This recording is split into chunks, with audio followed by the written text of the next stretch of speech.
So howdy, I'm Jeff Coots. Like they said, I'm from Jackson Independent.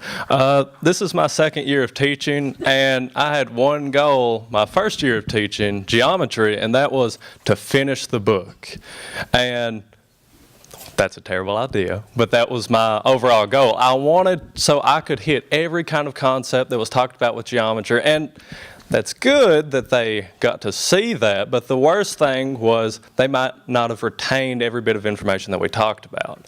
I had a student the other day say, I remember talking about that, but I don't remember how to do it or really what it's about. And that was my fault. I failed my students in that, and I'm not wanting to make the same mistake again. So with this ARI Fire Assignment grant, I'm going to start using the implementation of 3D printing in my classrooms. With geometry, it is a hard concept. With algebra, it's really easy. You get a formula, you plug it in, you're done. With geometry, it's a little bit different. You have to look at the image that's presented to you. You have to think about other concepts that you've talked about previously, and that's where a lot of students make mistakes. You see, if I'm just using a book, the only thing they've seen is a picture, and if they don't remember that picture, they're out of luck. But this time, I'm going to use it with 3D printing, and I'm going to implement all of my concepts so they get a visualization of what I'm talking about. Now, this is just one thing, and I'll talk about it. You've all probably seen it. It's the White House.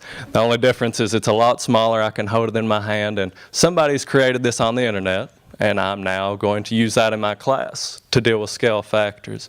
My entire goal with this is that students can get a visualization of what I'm going to talk about. See, if I talked about scale factors last year, I gave them a book, I gave them a triangle, I said, these are two similar triangles. Now we're going to talk about what's the difference in sizes.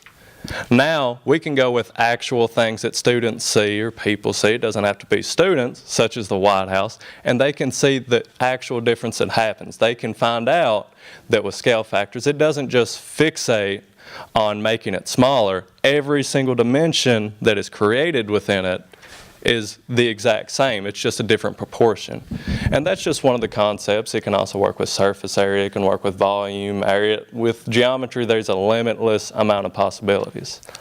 But this doesn't just affect my geometry class. I've been blessed to also be able to get the opportunity to teach computer sciences for my first year.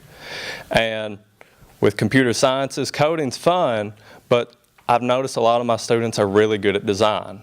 So instead of just coding, I'm also going to allow them to use this application called Tinkercad and create their own three-dimensional objects. And by doing this, I'm allowing them to not only get a step ahead of other competitors who may have never seen how to design 3D printing, but also give them the opportunity to improve on designing in general.